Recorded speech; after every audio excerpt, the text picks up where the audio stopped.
Por séculos ela foi o epítome da pecadora. A mulher que, em um ato desesperado, lavou os pés de Cristo com suas lágrimas e secou-os com seus cabelos soltos, um sinal de vergonha e arrependimento. Ela foi identificada repetidamente como a prostituta, a marginalizada, o símbolo da fraqueza humana. Maria Madalena. Mas e se essa história for, em grande parte, um dos maiores enganos da história da Igreja Católica? E se a mulher que você conhece como a pecadora redimida, na verdade, for uma figura tão central e poderosa que a própria Igreja a chama por um título que sequer concedeu a São Pedro? Esta ia pecachevi, de um mistério que a coloca no panteão dos maiores santos católicos, mas também no centro de uma controvérsia bíblica que durou quase 2 milênios. A Bíblia não a chama de prostituta, mas relata algo muito mais aterrorizante e dramático sobre seu passado: os 7 demônios que a dominavam. Quem realmente foi essa mulher? O que fez Maria Madalena merecer ser a primeira a ver o Cristo ressuscitado? E por que o Papa Francisco,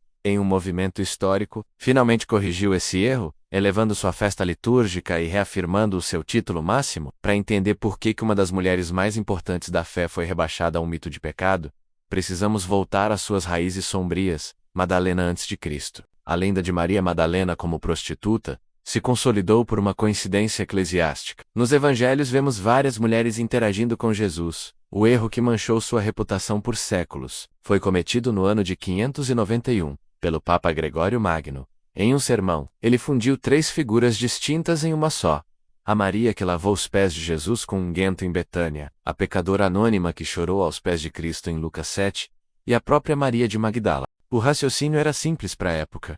Se ela era uma mulher solteira, rica o suficiente para sustentar os apóstolos, e tinha um passado sombrio, a conclusão popular era o pecado sexual. Mas, como estrategistas da fé e investigadores da história, nosso foco é a regra de ouro: o que a Bíblia diz. Se buscarmos a verdadeira Maria Madalena, encontramos uma cidade de nome Magdala, um centro próspero de pescadores no mar da Galileia. Ela era, presumivelmente, uma mulher de recursos, sim. Mas o único dado biográfico que os evangelhos nos dão, antes da crucifixão, é chocante. O texto de Lucas 8:2 é claro e assustador. Ele afirma que Jesus havia tirado dela 7 demônios. Não fala de prostituição, adultério ou qualquer outro pecado carnal. Fala de possessão. Imagine o cenário. Maria Madalena não estava apenas lutando contra seus próprios vícios. Ela estava sob o domínio de um mal que a dilacerava por dentro. 7 entidades demoníacas, talvez representando a totalidade do mal que pode habitar uma alma. Foi deste abismo que ela foi resgatada. E é por isso que sua fidelidade é tão absoluta. Não era o perdão de um erro moral, mas a libertação total de uma escravidão espiritual. A pecadora anônima é perdoada. Maria Madalena é libertada. É com esta dívida de gratidão, e não com a vergonha do pecado, que ela se junta ao grupo de seguidores que fariam história. A libertação dos 7 demônios foi o início de uma fidelidade que seria posta à prova no momento mais sombrio da fé, enquanto todos os outros fugiam. Antes de avançarmos para o ponto de viragem, pare um instante. Você está gostando desta investigação sobre a verdadeira história de Maria Madalena? Se a verdade bíblica e histórica está mexendo com a sua fé, curta este vídeo agora mesmo. Seu like é o nosso termômetro. E se você tem alguma opinião sobre o mito da prostituta, deixe seu comentário. Sua participação fortalece a nossa comunidade de santos católicos e nos ajuda a desvendar mais mistérios da fé. A libertação de Maria Madalena não foi apenas um milagre. Foi a criação de um vínculo indestrutível, forjado na gratidão e na redenção. O que significa, biblicamente, ter sido libertada de 7 demônios? Os teólogos debatem, mas no plano dramático, podemos entender que Madalena recebeu a totalidade da misericórdia de Cristo, que a restaurou completamente de uma vida dilacerada. Pense na magnitude deste conflito. Por anos, ela foi consumida. E em um instante, pela voz de Jesus, a escuridão cedeu à luz.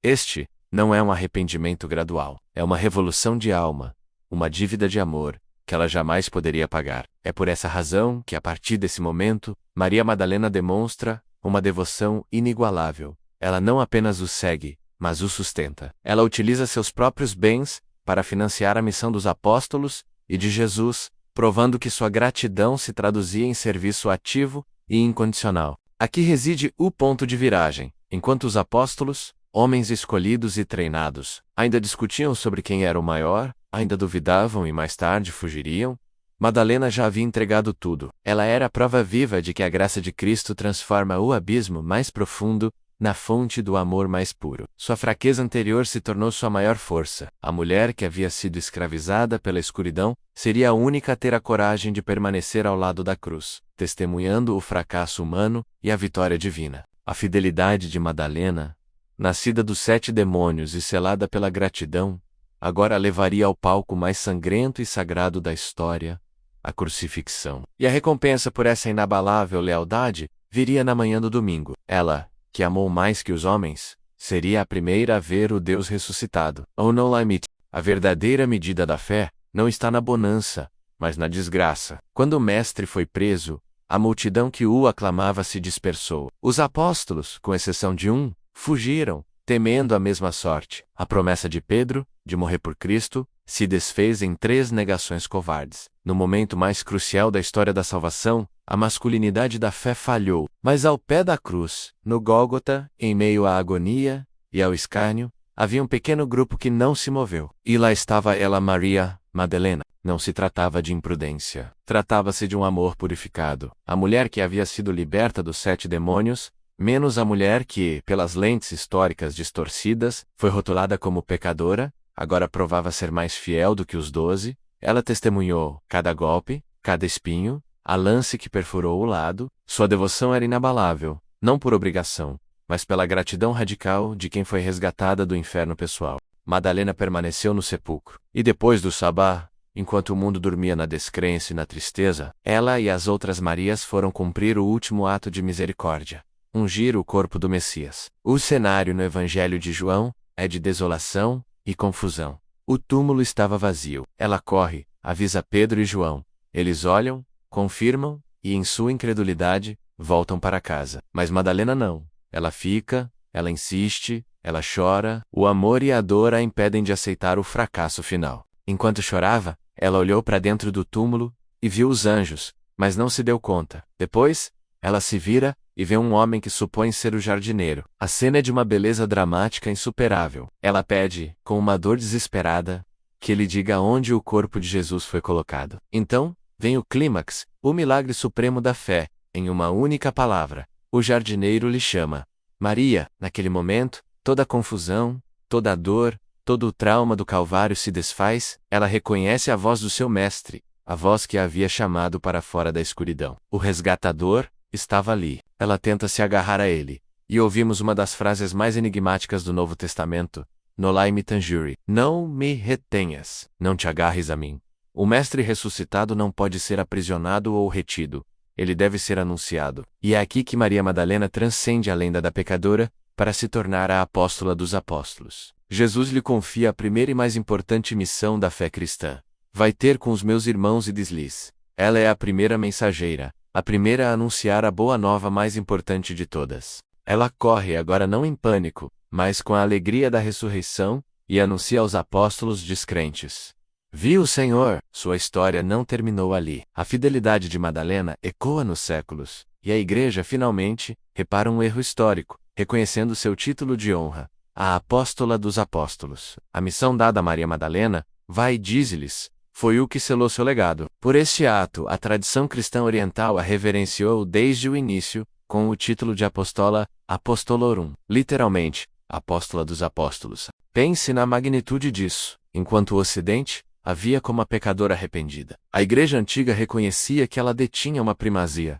Se o apóstolo é aquele que é enviado, Maria Madalena foi enviada pelo próprio Cristo ressuscitado para anunciar a novidade aos outros apóstolos. É uma reparação histórica e teológica que a coloca em um nível de honra inigualável. E finalmente, depois de quase 1400 anos, o erro de identificação foi oficialmente reparado. Em 2016, o Papa Francisco elevou a celebração litúrgica de Santa Maria Madalena ao grau de festa, o mesmo status de um apóstolo. A declaração da Santa Sé confirmou: ela é a testemunha da divina misericórdia, merecedora do título que lhe foi concedido pela própria Escritura. Mas a história de Maria Madalena não se limita aos evangelhos e aos documentos eclesiásticos. Como toda grande figura de fé, seu legado foi envolvido em lendas populares vibrantes. A mais famosa, e não canônica, é a de sua viagem ao sul da França. Segundo essa tradição popular, Madalena, acompanhada por seu irmão Lázaro, e Marta teria chegado a Gália, atual França. Ela teria se retirado para uma gruta na região de Saint-Baun, vivendo ali como eremita por 30 anos,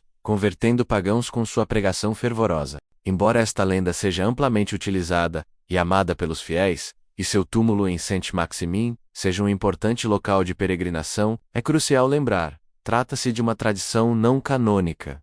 A Igreja a venera por seu papel bíblico, mas a lenda da França nos mostra o quanto a figura de Maria Madalena continuou a inspirar um amor místico e fervoroso através dos séculos. Ela é verdadeiramente uma das mais fascinantes dos santos católicos. A verdadeira história de Maria Madalena é, no fundo, uma poderosa lição sobre a natureza do amor de Deus. Ela nos ensina que a redenção não é apenas o perdão de um erro, mas uma transformação total, que pode elevar o mais fraco ao mais alto posto. A verdade sobre Maria Madalena nos prova que o perdão de Cristo é uma força reestruturadora, capaz de elevar a alma da servidão dos 7 demônios ao posto de mensageira da ressurreição. O rótulo de prostituta foi, felizmente, desfeito pela própria Igreja, que reconhece o que a Bíblia sempre afirmou.